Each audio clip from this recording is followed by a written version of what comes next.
जय हिंद दोस्तों, वंदे मातरम।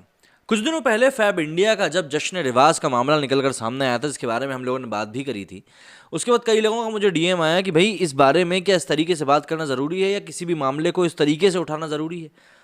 देखिए, मामले को उठाना इसलिए ज़रूरी था क्योंकि दीपावली के ऊपर जश्न की हम बात कर रहे हैं, तो क्या कभी ईद के ऊपर हम लोग त्यौहार की बात करेंगे या किस तरीके से दीपावली में मिठाइयाँ बांटी जाती हैं उस तरीके से हम दीपावली को लेकर ईद से रिलेट करेंगे? शायद नहीं करेंगे और करना चाहिए भी नहीं। जो चीज़ जैसी है उसको वैसे ही मनाया क्यों ना जाए। लेकिन इसके बाद सवाल लगातार ये खड़े होने लगे कि जब पिछले कई सालों से हम लोग देख ही रहे हैं कि इस तरह की चीज़ों के ऊपर लगातार लोगों को बॉयकॉट किया जाता है या लोगों को गुस्सा आता है। तनिष्क का भी हमने मामला देखा था लास्ट ईयर, उसके बाद भी हम इस तरह की चीज़ें क्यों कर रहे हैं। तो कई लोगों ने यहाँ पर एग्जांपल ये भी दिया कि भाई नेगेटिव पब्लिसिटी इन लोगों के लिए काम की रहती है कि भाई अगर लोग नेगेटिव भी बोल रहे हैं तो बोल तो इनके ब्रांड के बारे में ही रहे हैं ना। ऐसे में एक एग्जांपल मुझे याद आता है, H&M करके एक ब्रांड है, उन्होंने भी एक बार इसी तरह की कोशिश करी थी, लेकिन उसके बाद मामला इतना ज़्यादा बढ़ गया था कि इनको माफ़ी तक मांगनी पड़ी थी। तो ऐसे में कई बार आपकी जो ये स्ट्रेटजी होती है वो घूम के आपके ही ऊपर पड़ जाती है। अब जब स्ट्रेटजी की बात आती है तो दिमाग में फिर ये आता है कि आखिर ऐसी जो फैब इंडिया ने जैसी स्ट्रेटजी बनाई थी जश्न रिवाज वाली, इनके पीछे आखिर किन लोगों का दिमाग रहता है, क्या सोच रहती है, क्या कुछ रहता है। तो आज हम लोग इस वीडियो में उसी सोच के बारे में बात करने वाले हैं और देखते हैं कि मामला और ज़्यादा क्लियर हो पाता है या नहीं हो पाता। फैब इंडिया ने दीपावली पर जश्न रिवाज कैंपेन शुरू करके जश्न ए पैर पे कुल्हाड़ी मारने का काम किया है। हिंदुओं के त्यौहार को इस तरह उर्दू में पेश करने वाले फैब इंडिया ने तो नेटिजन्स को खासा नाराज कर दिया है। यही कारण है कि वो कंपनी का इतिहास और भूगोल जानने के लिए उसकी तह तक जा रहे हैं कि नॉट सो सनातनी कैंपेन के पीछे का मास्टरमाइंड कौन है। दीपावली पर 100% सनातनी पर्व है।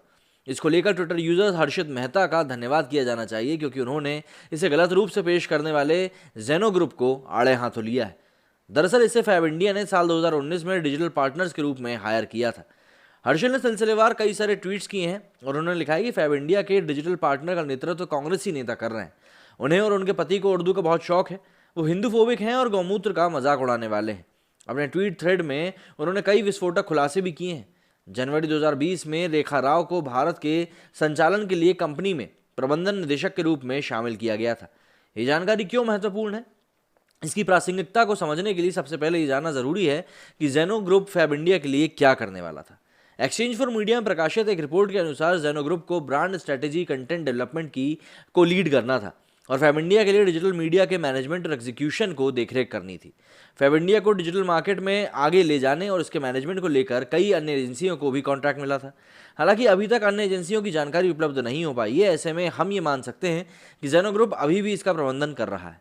खासतौर पर ऐसे ज़्यादातर मामलों में फैब इंडिया जैसे बड़े कॉरपोरेट के पास एक से ज़्यादा विज्ञापन एजेंसियां, पीआर एजेंसियां और डिजिटल मार्केटिंग एजेंसीज होती हैं।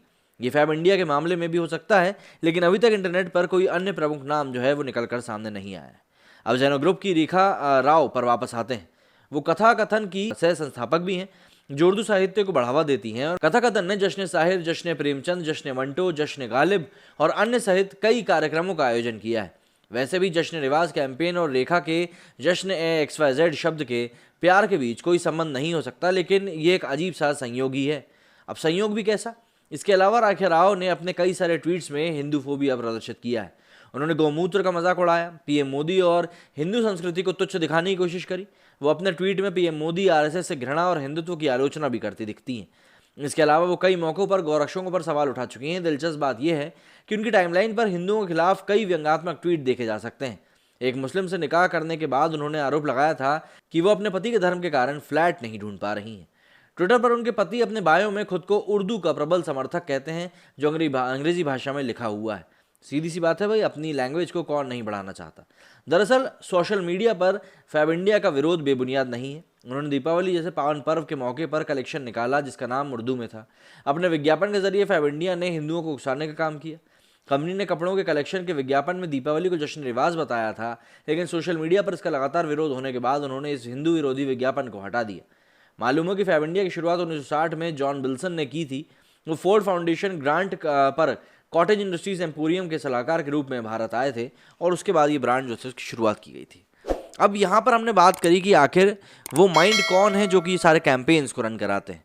तो ऐसे में हर एक इंसान, मतलब जो कंपनी ऐसी एजेंसीज को हायर करती है, क्या ये उनके लिए अब ज़रूरी हो जाएगा कि उनको, जो भी कोई उस कंपनी को हेड कर रहा है, मतलब मार्केटिंग एजेंसी को या डिजिटल मार्केटिंग एजेंसी को, तो उनके हेड्स की विचारधारा को भी देखे, क्या उनकी विचारधारा उनके कपड़ों के साथ मेलजोल खा भी रही है या नहीं खा रही, उनकी कंपनी की विचारधारा के साथ मेल खा रही है नहीं खा रही, वरना इसी प्रकार के प्रकरण निकल कर सामने आते रहेंगे। आपका क्या कहना है इस मामले में, मुझे कमेंट करके जरूर बताइएगा। मेरे स्टूडियो फिलहाल इतना ही। जय हिंद, जय भारत।